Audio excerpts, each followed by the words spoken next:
এই মুহূর্তের সবচেয়ে বড় খবর, রবিবার 7ই সেপ্টেম্বর রাতেই শুরু হতে চলেছে চন্দ্রগ্রহণ। প্রায় 1 ঘন্টা 22 মিনিট ধরে সময় ধরে চলবে এই গ্রহণ। এবারের চন্দ্রগ্রহণকে বলা হচ্ছে ব্লাড মুন, অর্থাৎ চাঁদের রং হবে লাল। এই মহাজাগতিক দৃশ্য দেখার অপেক্ষায় গোটা বিশ্ব। তবে ভারত এবং বাংলাদেশে কখন শুরু হবে, কখন শেষ হবে, এই গ্রহণ ভারত ও বাংলাদেশের কোন কোন জায়গা থেকে দেখা যাবে, এই গ্রহণ চলাকালীন কি করবেন এবং কি করবেন না, এ বিষয়ে সবই বিস্তারিত জানিয়ে দেবো এই ভিডিওতে। বিস্তারিত জানতে হলে ভিডিওটি অবশ্যই শেষ পর্যন্ত দেখবেন।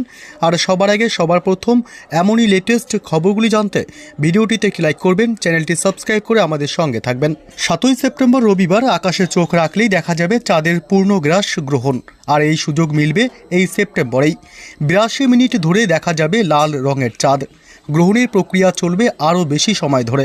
তার জেরে আকাশে দেখা যাবে লাল রঙের চাঁদ, যাকে বলে ব্লাড মুন। আবার এই দিনে শুরু হবে পিতৃপক্ষ।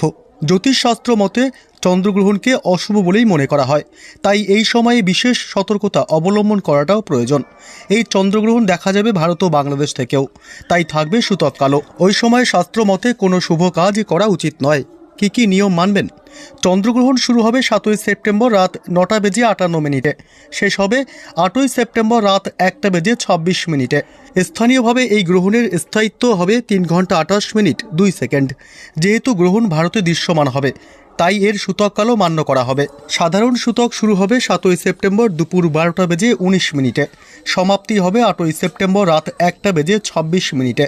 শিশু, বৃদ্ধ এবং অসুস্থ ব্যক্তিদের জন্য সূতক শুরু হবে সন্ধ্যা 6:36 শেষ হবে গ্রহণ শেষ হওয়ার সঙ্গে। হিন্দু বিশ্বাস অনুযায়ী সূতকের সময়ে পৃথিবীর পরিবেশ অশুদ্ধ হয়ে যায়, তাই অশুভ প্রভাব থেকে বাঁচার জন্য বিশেষ সতর্কতা অবলম্বন করা উচিত। পুজো, হোম, যজ্ঞ, কোনো মূর্তি প্রাণ প্রতিষ্ঠা, বিয়ে, গৃহপ্রবেশ ইত্যাদি শুভ কাজে না করাই ভালো। সূতকের সময়ে খাবার রান্না বা খাওয়া উচিত নয়। চুল কাটা, নখ কাটা, দাড়ি কামানো বা শরীর পরিষ্কারের কাজ এই সময়ে করা থেকে বিরত থাকুন। অপ্রয়োজনীয় ভ্রমণ, বিশেষ করে দীর্ঘ সফর এড়িয়ে চলা উচিত। নতুন ব্যবসা, প্রকল্প বা বিনিয়োগ শুরু করা নিষেধ। মাংস, মদ, রসুন, পেঁয়াজ ইত্যাদি তামসিক খাদ্য এড়িয়ে চলা ভালো।